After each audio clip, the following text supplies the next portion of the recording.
अस्सलाम वालेकुम। ये देखिए पूरा सामान मैंने पैक कर दिया है, लेकिन मुझसे एक गलती हो गई है।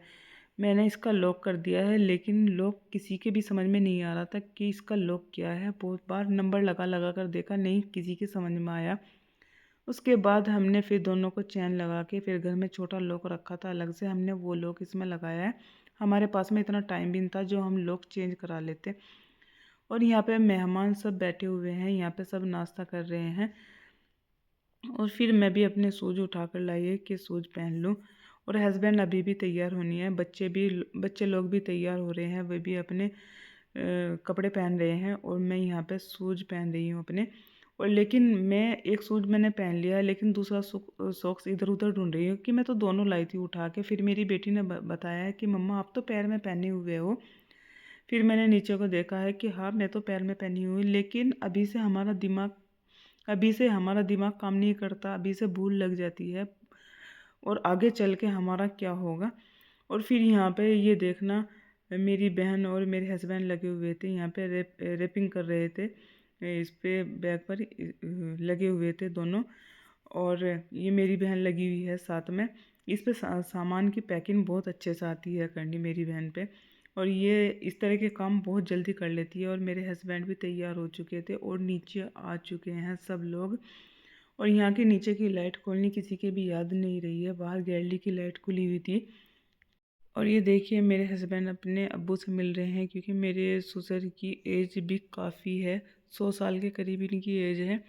और ये बहुत ज़्यादा कमज़ोर हो रहे थे। और बहुत ज़्यादा रो रहे थे कि क्या पता मैं इस बार तुम्हें मिलूँगा भी या नहीं। लेकिन मेरे हस्बैंड भी और मेरे ससुर भी दोनों रो रहे थे, वे बोल रहे थे नहीं इंशाल्लाह इंशाल्लाह ठीक ही होगा। और यहाँ मेरी सास अपने बेटे से मिल रही है। लेकिन माँ बाप इस बुढ़ापे में अपने बेटों को, अपने बच्चों को इतनी दूर भेजते हैं और दिल पे पत्थर रख कर भेजते हैं। हमारे भी बच्चे हैं, और ये इनकी बहन है, ये अपनी बहन से मिल रहे हैं। और हमारे भी बच्चे हैं, जब अपने से दूर, हमारे से दूर जाते हैं, हमारे दिल पे बहुत जोर जोर पड़ता है। क्योंकि इन्हें अपनी उम्र के हिसाब से इनके दिल पर बहुत जोर पड़ा है। जब मेरे हस्बैंड यहाँ से निकले हैं, ये भी बहुत रोए हैं। और क्योंकि मैं तो साथ में जा ही रही थी, यहाँ पे सब लोग सब इकट्ठा हो रहे थे, मेले के सब लोग आ गए थे और सब बाहर निकल के खड़े हो गए थे सब। और यहाँ पे हमारा निकलने का वक्त हो गया था। मेरे हस्बैंड बोल रहे हो तुम गाड़ी में बैठो। और देखना इतनी कमज़ोर हालत में भी मेरे ससुर फिर भी बाहर निकल कर आ गए हैं। और सामान तो हमने डिग्गी में रख दिया, और फिर जो एक बैग बचा था वो भी हमने पीछे डिग्गी में रख दिया था कि आगे भीड़ हो जाएगी। क्योंकि मेरी जेठानी की लड़की जो है ना, ये भी हमारे साथ में जाएगी और ये रास्ते में अपने घर पे उतर जाएगी। और यहाँ पे सब तैयारी हो चुकी थी। और मेरे हस्बैंड, ये इनकी खाला का बेटा है, और ये हमारे घर के पास में करीबी इनका घर है। ये इनसे मिल रहे थे। और ये मेरी बहन का बेटा है, ये बहुत जल्दी जल्दी सबसे हाथ मिलाता है। एक बार इसे बोलो तो ये सबसे हाथ मिलाएगा। और यहाँ पे सब खड़े हुए थे और बच्चों से और सबसे मिल रहे थे। और फिर मैंने भी सोचा कि बस गाड़ी ऐसे ही क्या खड़ी रहूँ, बस गाड़ी में बैठ जाऊँ। मैं भी गाड़ी में बैठ गई थी। और अमल को आवाज़ लगाई है तुम भी गाड़ी में बैठ जाओ। और फिर मेरे हस्बैंड अपने भाई से मिले हैं, इनका बड़ा भाई है ये। और साइड में जो इनकी बराबर में खड़ा हुआ है, ये इनकी खाला का बेटा है, ये अपनी खाला के बेटे से मिल रहे हैं। और यहाँ पे सबसे मिले हैं जुले हैं। और इसके बाद ईहान भी गाड़ी में बैठ चुका था, सभी घर पे नहीं है, वो स्कूल गया हुआ है, रास्ते से हम उसे सभी को भी लेंगे। और यहाँ पे मेरे हस्बैंड गाड़ी में बैठने बैठने लगे हैं। लेकिन फिर भी मेरे ससुर चलकर मेरे हस्बैंड से मिलने के लिए फिर दोबारा से आए हैं, फिर मिल रहे हैं। और ये बहुत रो रहे थे, जब ये जा रहे थे तो बहुत रो रहे थे। फिर सिर पे हाथ रखा है फिर से, और फिर रो रहे हैं। फिर मेरे जो हस्बैंड के भाई हैं बड़े, जो मेरे जेठ हैं, और फिर वे आए हैं। और फिर उन्होंने बोला है कि बस तुम घर चलो, तुम क्यों आए हो बाहर। और फिर इन्हें हाथ पकड़ कर लेके चले हैं, चलो सर्दी हो रही है, तुम्हारे लिए तो बहुत ज़्यादा ठंड है, और चलो तुम अंदर चलो। फिर ये पकड़ के इन्हें अंदर ले गए थे कि तुम चलो अंदर जाकर रजाई में बैठो। और फिर हम यहाँ से निकल चुके थे। और ये देखना इरम भी किस तरह से हमें बाय बाय कर रही है। और ये भी रो रही थी मैं खाला जानी के साथ जाऊंगी, क्योंकि मैंने आपको पहले भी वीडियो में दिखाई है इसे।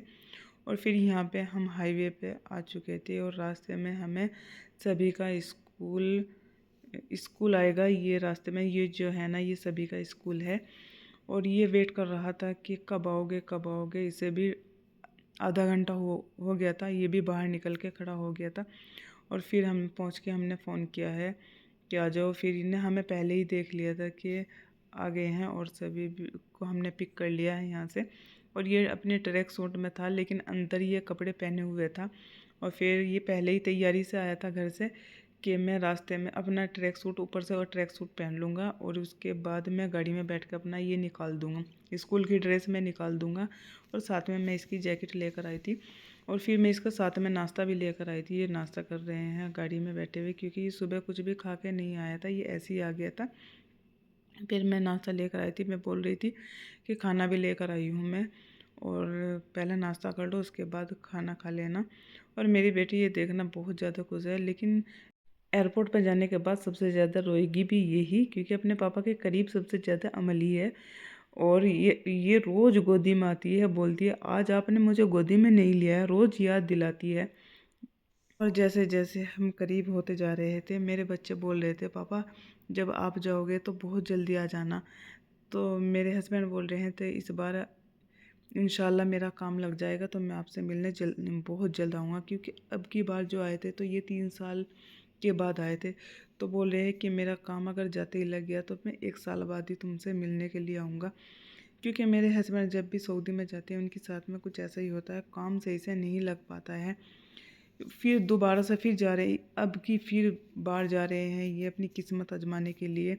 इस बार मेरा जाके काम लग जाए, लेकिन किस्मत साथ नहीं देती।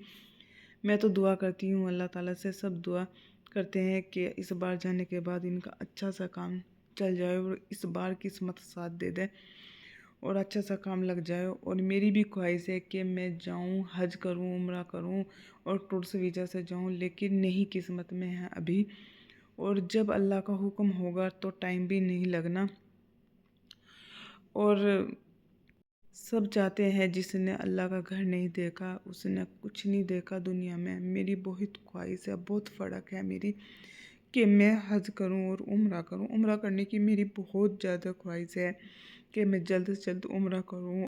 जब से मेरी शादी हुई है मैं अपने हस्बैंड को हर बार यही बोलती हूँ कि अब की बार अगर आप जाओगे तो अगर आपका अच्छा सा काम लग गया तो मुझे जल्द से जल्द बुला लेना, क्योंकि मेरी ख्वाहिश है कि मैं उम्रा करूँ। तो मैं वे हर बार मुझे यही बोल के जाती हूँ इंशाल्लाह दुआ करना, कि किस्मत साथ ही नहीं दे पा रही है।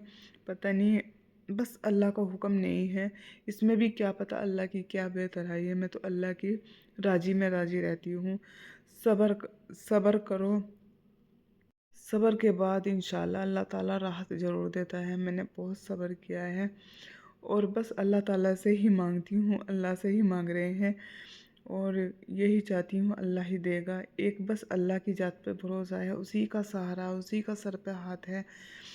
और जैसे जैसे वक्त नज़दीक आ रहा था और दिल पर बहुत ज़्यादा जोर पड़ रहा था, इनके जाने के बाद तो सारी जिम्मेदारी मेरे ऊपर ही आने वाली है और मेरे ऊपर आती है सब जिम्मेदारी, क्योंकि बच्चों को भी देखना, सब ख्याल रखना। छोटे छोटे इनके पीछे छोटे छोटे बच्चों को भी खुद नहीं पाले हैं इन्होंने, तो बचपना भी नहीं देखा है बच्चों का।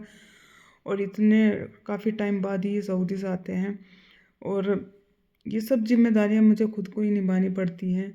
बाहर का भी देखना पड़ता है, घर का भी देखना पड़ता है, बाहर जो भी सामान लाना पड़ता है सभी को ले जाकर साथ में और लाती हूँ।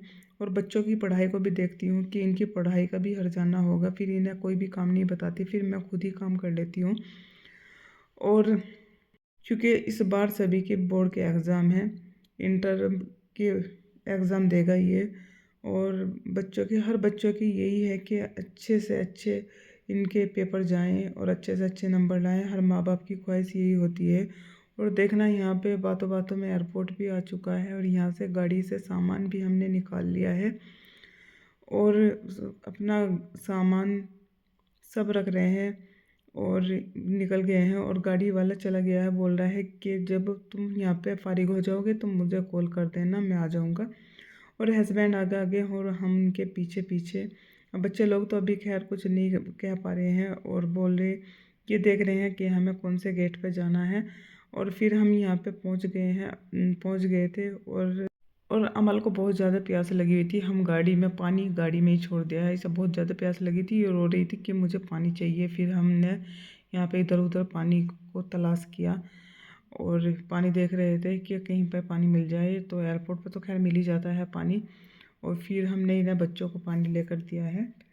और ईहान बोल रहा था कि पापा मुझे वॉशरूम जाना है, फ़्रेश होना है मुझे।